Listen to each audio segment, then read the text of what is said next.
This, of course, is official numbers. The numbers could more potentially be larger. After this as well, Burma was renamed Myanmar. It's probably the biggest question I have is why it's Voices of Burma and why not Voices of Myanmar.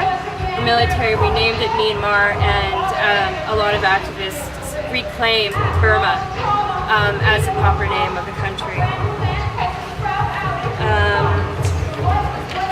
So in terms of laws that are currently in place in the country, law in 1957, which was a penal code, can sentence anyone up to 25 years imprisonment or the death penalty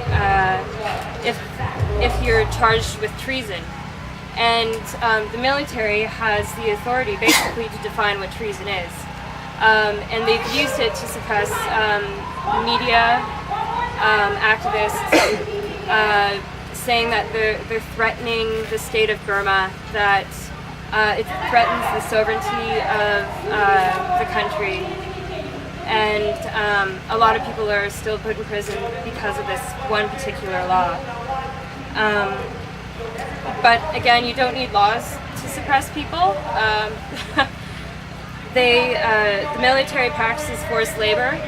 One of the major publicized examples of this is the pipeline, the oil pipeline, and they use forced labor.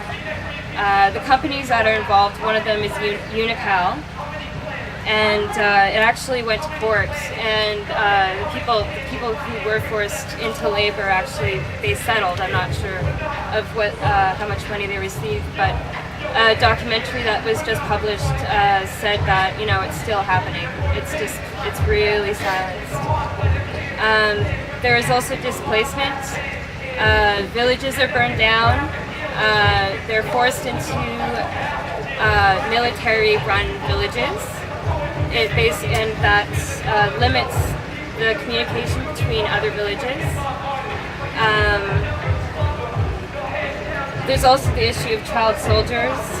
There's inadequate access to healthcare and education, and that's just to name a few. So today, this workshop does come at a very interesting time. The 88 generation, which is the generation that was involved with the pro-democracy movement in 1988, are still extremely active. A lot of political prisoners are active from jail. A lot of people who flee to Thailand and that I've met have been involved with the pro-democracy